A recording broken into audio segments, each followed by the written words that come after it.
মাসরুর আরিফিন আমারে উদ্দেশ্য করে বানি দিছে এক জায়গায়। মাসরুর আরিফিনরা চিনেন না? বাংলাদেশের একজন বড় ব্যাংকার, প্রফেশনাল মানুষ। ব্যাংকার হইলে টাকা গুনে শুধু, তবে সে সাহিত্য টাইত্য করে আর কি, লেখারাত ভালো। আমি যাদেরকে বাঙ্গু সুশীল বলি, সেই গ্রুপের একজন প্রতিনিধি কইতে পারেন। সে কি কইছে সেটা আগে শুনে আসি। আমি ওই পিনাকিদাকেই আবার বলবো, ওনার উদ্দেশ্যেই বলবো, আমরা কেউই পারফেক্ট না। উই আর ভেরি মাচ একই মানুষ, ন্যায় বিচারের পক্ষে আজকে দাঁড়াই, একই মানুষ আর এক সিজনে চুপ থাকি, একই মানুষ সকালে ভালো, একই মানুষ বিকালে খারাপ। আমরা কেউই পারফেক্ট না। কোনো প্রথম আলো, কোনো মাসরুর আরিফিন, কোনো ডেইলি স্টার কেউই পারফেক্ট না। বাট তার জবাব এইটা হতে পারে না, আমাদের কোনো ইমপারফেকশন থাকলেও সেটা ডিরেক্টলি আলোচনার মাধ্যমে মোকাবিলা করা উচিত। এটা কোন ধরনের দেশ যে এখানে জ্বালিয়ে পুড়িয়ে দিয়ে তার মোকাবিলা হবে? আমার ওইটাই একটা কথা, যে যে আমরা উচিত একটা টলারেন্ট সোসাইটি তৈরি করা, যে সোসাইটিতে ইউ আর স্টিল রেসপেক্টেড। আমি উনাকে বলছি, উনি দাবি করেছেন, উনি করেননি, বাট আমি উনাকেই বলছি, we want a tolerant society যেখানে we are all respected and we are tolerated even when I strongly disagree with you and even when I actually don't like you. শুনেছেন তো? আচ্ছা মাসরুর, আপনি তো লেখাপড়া জানা মানুষ, সাকসেসফুল বিজনেস লিডার, সংবেদনশীল, তাছাড়া তো আর লেখালেখির বুদ্ধ থাকতো না। তো আপনি তো ভাই রাষ্ট্র সমাজের সংকটটাই বুঝেন না। কেমনি একটা পলিটিক্যাল সিচুয়েশনকে বুঝতে হয়, নেভিগেট করতে হয়, সেটা তো ভাই আপনার জানা নাই। আপনার কথা শুনে মনে হইতেছে পিনাকি ভট্টাচার্য মরে গেলে দেশ সুস্থির হইতো। কিছু বেকুব মনে করতো যে হাসিনা মরলে ফ্যাসিবাদের পতন হবে, ওই রকম আর কি। আপনি তো রুট কজ অ্যানালাইসিস বুঝেন, কেমনে করতে হয় জানেন। প্রথম আলো ডেইলি স্টার কেন হামলার শিকার হইলো বলেন তো আপনি করতে পারেন কিনা বলতে পারবেন? ওইটা আপনি করলে আপনি এই বক্তৃতা দিতেন না, বা জানেন কিন্তু বলবেন না, অন্য কথা বলবেন। এটা ভণ্ডামি, হিপোক্রেসি। আমি আজকে আপনারা দেখাই দিব কেন এটা হইল। মাহবুজা নাম দেখতে পায় না, তার অপরাধটা কি? এইভাবে সর্বপ্রথমবারের মতন প্রথম আলো ডেইলি স্টার অফিসে আগুন জ্বালালো কেন? কেন? আমরা কি অপরাধ করলাম? হাসিনাও দেখতে পায় না, তার অপরাধটা কি? অন্যভাবে দেশবাসীর কাছে আমি বিচার চাই, কি অপরাধটা কি করেছি। কিন্তু আপনি যদি প্রবলেমটা আসলে ফিক্স করতে চান, তাইলে আপনাকে রুট কজ অ্যানালাইসিস করে একটা সলিউশন, সমাধানের রাস্তা বের করতে হবে। আপনি যেহেতু ইন্টেলিজেন্ট, বেকুব এবং মাথা মোটা না, আপনার যেহেতু পার্সোনাল স্টেক নাই এই ঘটনায়, আমার আলোচনাটা মন দিয়ে শোনেন, তারপরে পাইলে বেকুব গুলোরে বুঝেন। আমারে বুঝানোর দরকার নেই আপনার। আমি রাষ্ট্রটারে ঠিক করতে চাই এবং আমি জানি কেমনে ঠিক করা যায়। আমি রাষ্ট্রটা ভাঙতে চাই না, শক্তিশালী করতে চাই, দুর্বল করতে চাই না। যারা মানব বন্ধন করতেছেন, প্রতিবাদ করতেছেন, রাষ্ট্রটা আপনাদের হাতেই ছিল, এখন আপনাদের হাতেই আছে। তা আপনারা তো এই রাষ্ট্র বানাইছেন, না বুঝেছেন রাষ্ট্র, না বুঝেছেন জনমানুষ সার্বভৌম ইচ্ছা, না বুঝেছেন রাষ্ট্রের মধ্যে থাকা কন্ট্রাডিকশন গুলা।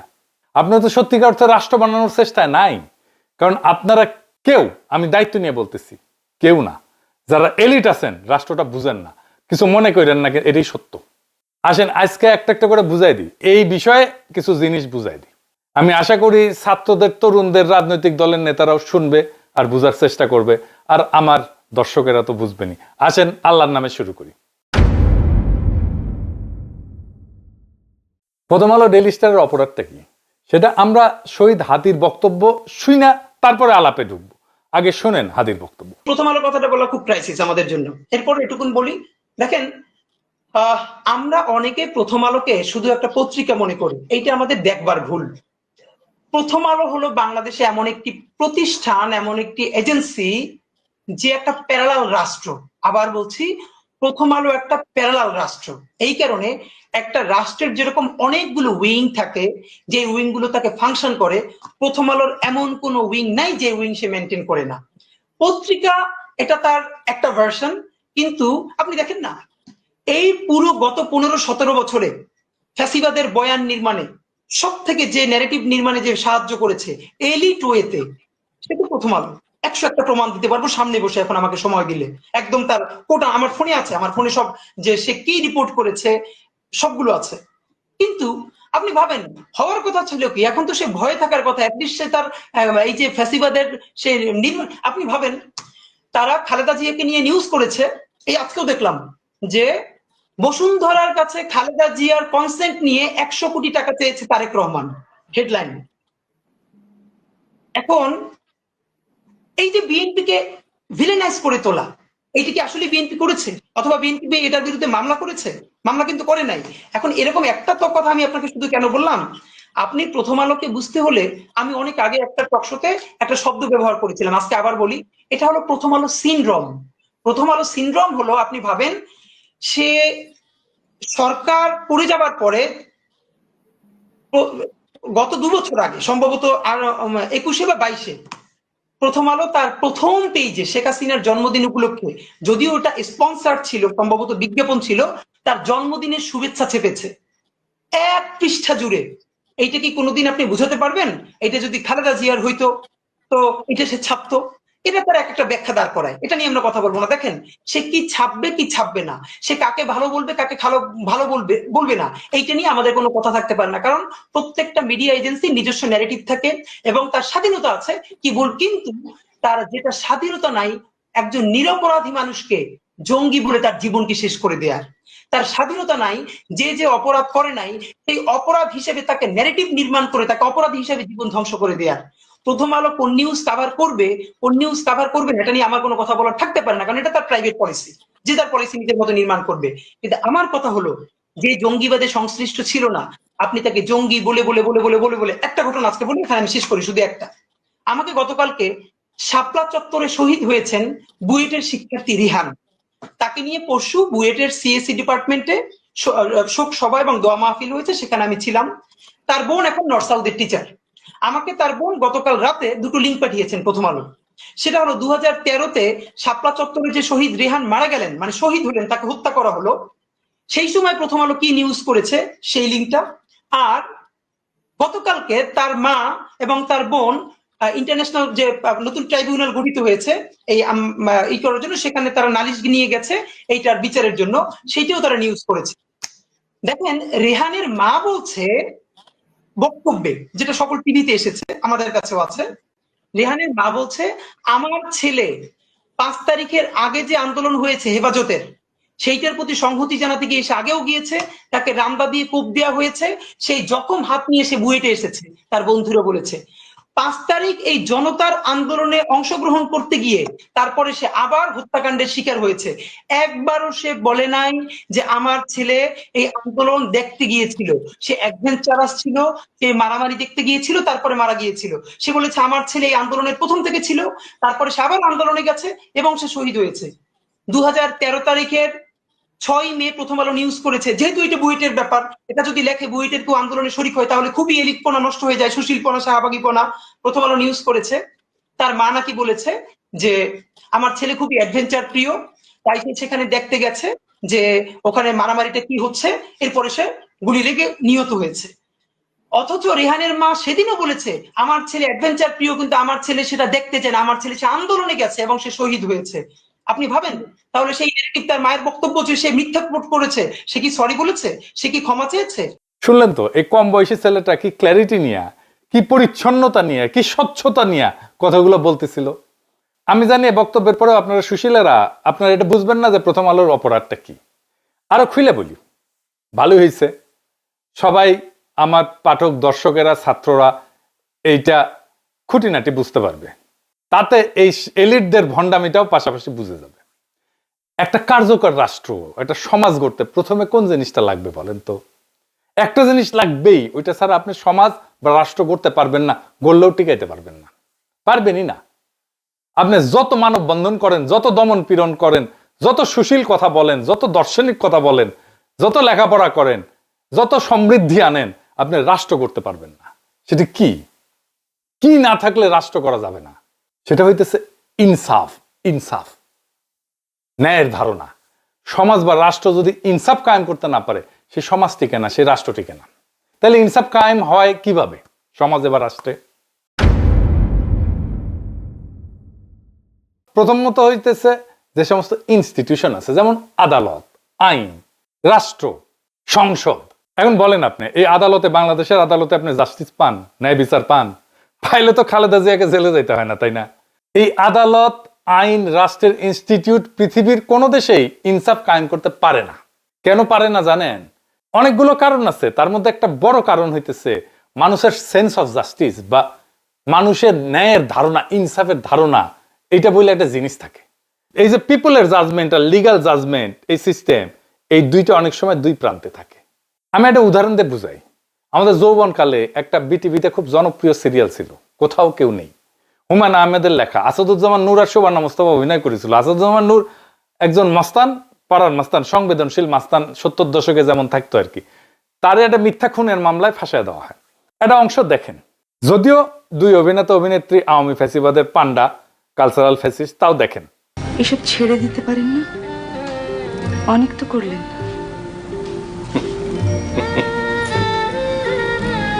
হাসছেন কেন? ছেড়ে দিতে ইচ্ছা করে, মাঝে মধ্যে খুব ভদ্রলোক হইতে ইচ্ছা করে, খুব আফসোস হয়। মনে হয় ভদ্রলোক হইতে পারলে তুমি হয়তো আমার সঙ্গে কঠিন ব্যবহার করতে না, তাহলে হয়তো এটা পার্কে তোমাকে নিয়ে আমি হাঁটতে পারতাম। আজ আপনার কি হয়েছে বাকের ভাই? কিছু হয় নাই। আচ্ছা আমি যাই। তো আসাদুজ্জামান নূরের ক্যারেক্টারের নাম ছিল বাকের ভাই। এই বাকের ভাইয়ের ফাঁসি দেয় আদালত। টিভি নাটক, বাস্তবের ঘটনা না কিন্তু। কিন্তু নজিরবিহীন ভাবে মানুষ রাস্তায় নেমে আসে, ভাঙচুর শুরু হয়, পুলিশ মোতায়েন করতে হয়। হুমায়ুন আহমেদকে হুমকি দেওয়া হয় যেন বাকের ভাইকে ফাঁসি দেওয়া না হয়, পর্দায়, টিভিতে। আচ্ছা, এইবার মাসরুর আরেফিন, আপনি বলেন তো, পর্দার একজন ফিকশনাল ক্যারেক্টার, এইটার জন্য এইভাবে মানুষ রাস্তায় নেমে আসছিল কেন? বলতে পারবেন? আমি জানি বলতে পারবেন না। বলবেন আবেগ টাবেগ ইত্যাদি মেলা কিছু, নস্টালজিয়া। এইখানে মানুষের সেন্স অফ জাস্টিস আক্রান্ত হয়েছিল, ন্যায়ের ধারণা, ইনসাফের ধারণা আক্রান্ত হয়েছিল। মানুষ মনে করছিল আরে এটা তো বেইনসাফি, তাই টেলিভিশনে হইলেও সেটা ঠেকাইতে গেছিল। আবেগে না, নস্টালজিয়ায় না, এটা একটা কালেকটিভ মরাল শক ছিল তার জন্য। আপনি দেখবেন যে গাড়িতে, মানে পাবলিক ট্রান্সপোর্টে, ও এসি গাড়িতে না, এই সাধারণ গাড়িতে, রিক্সায় পিছনে অশুদ্ধ বাংলায় লেখা থাকে, মানুষের বিবেকের আদালতই মানুষের সর্বোচ্চ আদালত। ওরা গভীর দার্শনিক আলাপকে খুব সহজভাবে এইভাবে লিখে, বুঝতে পারছেন? তো কেন আপনার ইনস্টিটিউশনাল আদালত, আইন, এই যে পিপলের জাস্টিস বা ন্যায়ের ধারণাকে রিফ্লেক্ট করতে পারে না, এটাকে ধারণ করতে পারে না? জানেন এটা কেন পারে না? এই জন্যই গান লিখতে হয়, বিচারপতি তোমার বিচার করবে যারা আজ জেগেছে সেই জন্য। গান গাওয়ার জন্য তো দিওয়ানা হয়ে যান আপনারা, কিন্তু গান কোন দার্শনিক জমিনে জন্ম নিয়েছে সেটার হদিশ কখনো রাখেন না। এটাই আফসোস। আসেন আমরা বুঝি যে কেন এই যে লিগ্যাল সিস্টেম, এইটা রিফ্লেক্ট করতে পারে না জনমানুষের ন্যায়ের ধারণাকে। প্রথম কারণ হইতেছে আইন তো পুরনো হয়ে যায়, তাই না? ধরেন শ্রম আইন 2006 সালে, বাংলাদেশের শ্রম আইন যেটা 2006, এটা প্রণীত হয় 2006 সালে। তারপরে 2013-তে একবার সংশোধন হয়, 2018-তে একবার সংশোধন হয়, 2023-এ একবার সংশোধন হয়। কারণ মানুষের সেন্স অফ জাস্টিস পরিবর্তিত হয়, মানুষের ন্যায়ের ধারণা পরিবর্তিত হয়। একটা বাস্তব উদাহরণ দিই। বাংলাদেশ স্বাধীন হওয়ার পরে 20 বছর পর্যন্ত তো আমাদের কারো কোনো সমস্যা হয় নাই এটা মাইনে নিতে যে নির্বাচিত সরকারি সংসদ নির্বাচন অনুষ্ঠিত করবে, সিটিং গভর্নমেন্ট। কিন্তু এখন আমরা কেউই মনে করি না যে নির্বাচিত সরকার, সিটিং গভর্নমেন্ট, এটা অবাধ নিরপেক্ষ নির্বাচন অনুষ্ঠিত করতে পারে। সেই জন্য আসলে তত্ত্বাবধায়ক সরকারের আইন, বুঝলেন তো? আমাদের ইনসাফের ধারণা, ন্যায়ের ধারণা পরিবর্তিত হয়ে গেছে। তাই আমাদের আইনি ব্যবস্থাকে মানুষের মধ্যে থাকা যে ইনসাফের ধারণা, এইটার কাছাকাছি নিয়ে আসতে হয় সবসময়। মানুষের ইনসাফের ধারণা পাল্টায়, বদলায়, আমাদের আইনি কাঠামোকে তার কাছাকাছি নিয়ে আসতে হয় ক্রমাগত। কিভাবে রাষ্ট্র এই কাজটা করে জটিল মনে হইতেছে না? জটিল মনে হবে না, সব চালায় বুঝে যাবেন। সব রাষ্ট্র না, কিছু রাষ্ট্র এই কাজটা করে, আইনি কাঠামোকে মানুষের ন্যায়ের ধারণার কাছাকাছি নিয়ে আসে। কিভাবে? 3 ভাবে করে। প্রথম ভাবে হচ্ছে সংসদে আইন বানায়। সংসদের একমাত্র কাজ হচ্ছে আইন বানানো, যেন মানুষের মধ্যে থাকা ইনসাফের ধারণা এই নতুন আইনের মধ্যে থাকে। আইন বানানো ছাড়া সংসদের আর কোনো কাজ নাই। এই জন্যই আমরা ভোটে নির্বাচিত সংসদ সদস্যকে দিয়ে আইন বানাই, আইনের পিএইচডিকে দিয়ে আইন বানাই না। বোঝা গেল? মানে সংসদ এটা খুবই গুরুত্বপূর্ণ প্রতিষ্ঠান সমাজে ইনসাফ কায়েম রাখার জন্য। কিন্তু এই নির্বাচনে দেখেন কি বলতেছে সবাই। বিএনপি বলতেছে এই দেব, ওই দেব, সেই দেব, ফ্যামিলি কার্ড দেবো, রাস্তা বানাই দেবো, কালভার্ট বানাবো, চাকরি দেবো। কিন্তু মূল যে কাজ, সমাজে ইনসাফ কায়েম করবো, এটা ধারে কাজ দেওয়া যায় না কেউ। এই যে আমরা ভোট দিতে পারি নাই হাসিনার আমলে, সেই জন্য আমাদের সমাজের ভেতরে যে ইনসাফের ধারণা, সেইটার কোনো ইনস্টিটিউটের ভেতরে আর হাজির নাই। সেই জন্য ভোটে দিতে কারচুপি বন্ধ করা, এটা শুধু অবাধ নির্বাচনের জন্য দরকার না, সমাজে ইনসাফের ধারণা যেন কলুষিত না হয়, সেজন্য দরকারি কারচুপি যেন বন্ধ হয়, নির্বাচনে ফেয়ার যেন হয় ইলেকশনটা। এখন ধরেন আইন বানাইতে তো টাইম লাগে, তো এই টাইমের মধ্যে আমি কিভাবে চেষ্টা করব যে সমাজের ইনসাফের ধারণাকে আইন এবং বিচারের মধ্যে প্রতিফলিত করতে। এইখানে আসে দ্বিতীয় পদ্ধতি, আদালতের জুরি সিস্টেম। সেটা আবার কি? আদালতের জুরি সিস্টেম মানে হইলো বিচারের সময় শুধু একজন জাজ বিচার করবে না বা একটা প্যানেল অফ জাজ বিচার করবে না, সাধারণ মানুষের মধ্যে থেকে, জনতার মধ্যে থেকে বাছাই করা কয়েকজন নাগরিকও এই মামলার প্রমাণ শুনে সিদ্ধান্তে অংশ নেবে। এতে আদালতের রায় কেবল বইয়ের লিখিত আইন পুরানো নিয়ম অনুযায়ী হবে না, বর্তমান সমাজের ন্যায়বোধ, মানুষ কাকে ন্যায্য মনে করে সেটার প্রতিফলন ঘটবে। সেজন্যই জুরি। জুরি আসলে আদালতের ভেতরে জনগণের কণ্ঠ। বাংলাদেশে এই ব্যবস্থা নাই, কারণ এইখানে বিচার ঐতিহাসিকভাবে আমলাতান্ত্রিক ঔপনিবেশিক কাঠামোর উপরে দাঁড়ানো। এইখানে জজ বিশেষজ্ঞ সেই সব জানে, জনগণ জানে না। এর ফলে অনেক সময় আদালতের রায় আইনসম্মত হয় হইলেও মানুষ নৈতিকভাবে তার ন্যায্য মনে করে না। তখন জনগণের সেন্স অফ জাস্টিস আদালতের ভেতরে জায়গা না পেয়ে বাইরের রাস্তায়, আন্দোলনে, ক্ষোভে, সহিংসতায় বেড়ায় আসে। আদালতে জুরি না থাকায় মানুষের যে বিচারবোধ, ন্যায়বোধ, সেটা আদালতের দরজার বাইরে পড়ে থাকে। আর সেই দরজার বাইরে জমে থাকা ক্ষোভই সমাজে অস্থিরতা তৈরি করে। জুরি মানে জনগণকে বিচার ব্যবস্থার ভেতরে ঢুকতে দেওয়া, আর সেটা মানে রাষ্ট্রের উপরে জনগণের একটা নৈতিক নিয়ন্ত্রণ প্রতিষ্ঠা করা। তো এটা তো নাই বাংলাদেশে জুরি সিস্টেম। তাইলে হাসিনা আমলে কোন জিনিসটা এই দায়িত্বটা পালন করতে পারত, যে ইনসাফের ধারণা আমাদের ইনস্টিটিউশনের মধ্যে নিয়ে আসা, আমাদের জাস্টিস সিস্টেমের মধ্যে নিয়ে আসা? কোনটা? সেটা হইতেছে মিডিয়া। হাসিনা ওইগুলোকে সিস্টেমেটিক্যালি বন্ধ করে দিচ্ছে, আমার দেশ বন্ধ করে দিচ্ছে, দিগন্ত টিভি বন্ধ করে দিচ্ছে। মিডিয়া জনগণের যে সেন্স অফ জাস্টিস, ইনসাফের ধারণা, এটা তুলে ধরতে পারে।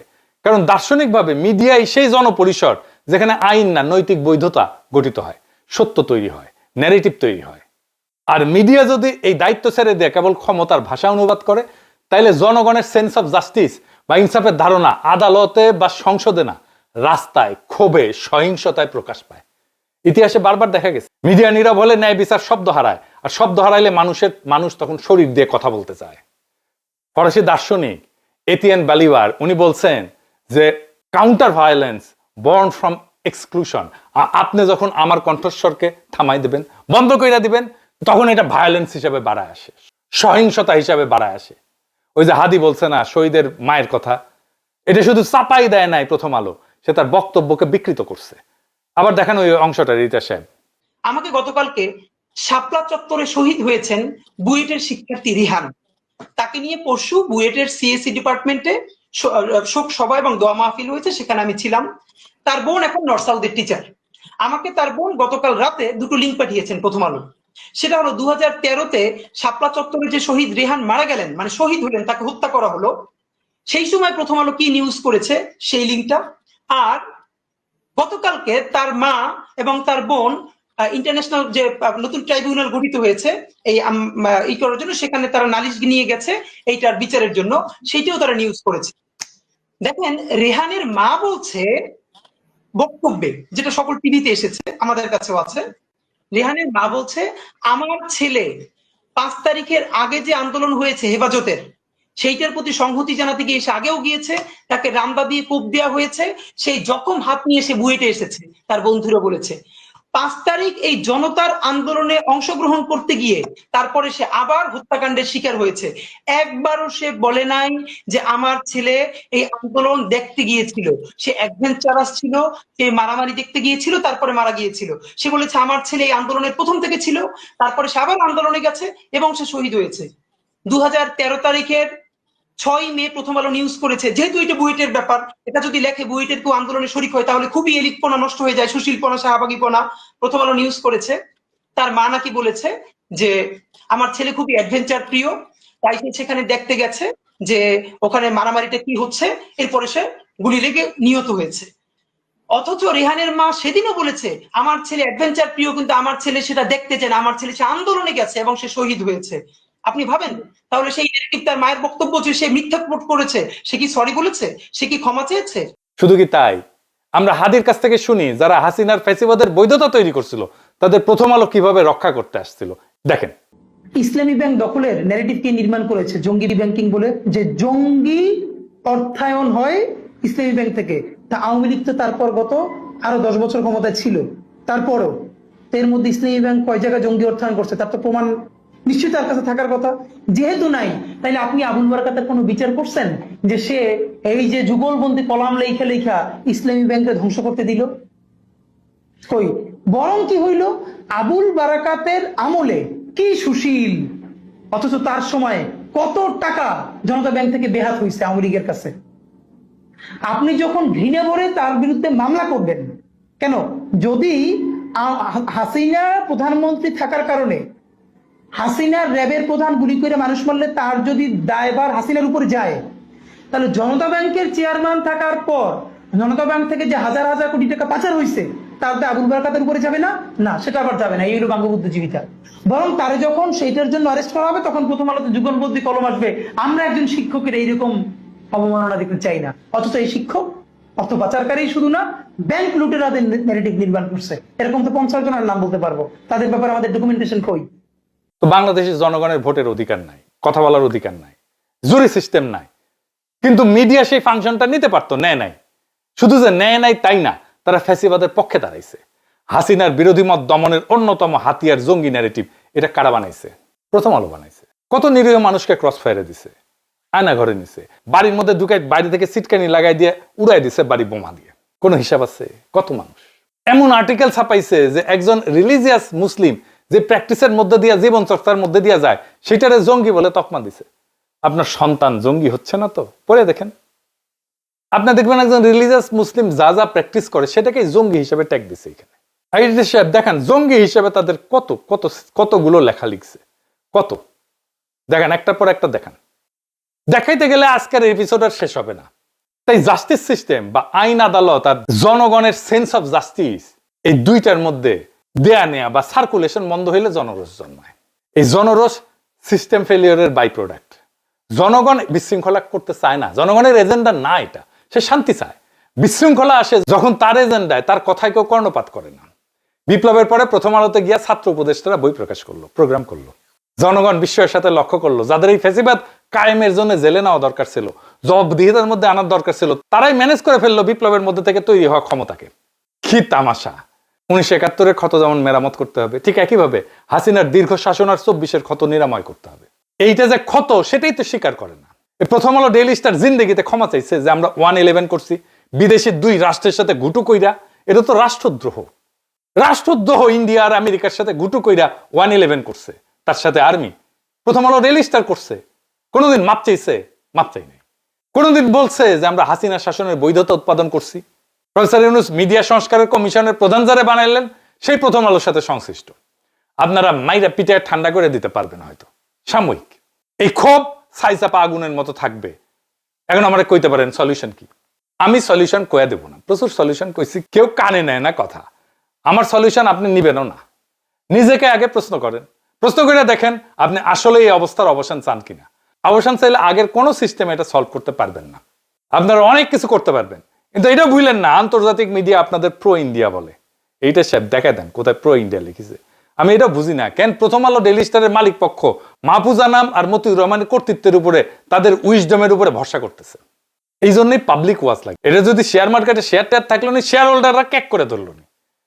কেন তারা একটা কনস্ট্রাকটিভ এনগেজমেন্টের দিকে যাচ্ছে না? তারা মনে করতেছে বিএনপিকে তো ম্যানেজ করেই ফেলেছি, সব ঠিক করে ফেলবো। জি না, দুনিয়া বদলায় গেছে, ক্ষমতার এখন প্রচুর কেন্দ্র। বিএনপি বাংলাদেশের ন্যারেটিভ নিয়ন্ত্রণ করে না। এটা যতদিন আপনারা ঝুলাই রাখবেন ততদিন আপনাদের সমস্যার সমাধান জটিল থেকে জটিলতর হবে। বাংলাদেশের সমস্যা বিশৃঙ্খলা না, বাংলাদেশের সমস্যা জনতা না, বাংলাদেশের সমস্যা অপরাজনীতিও না।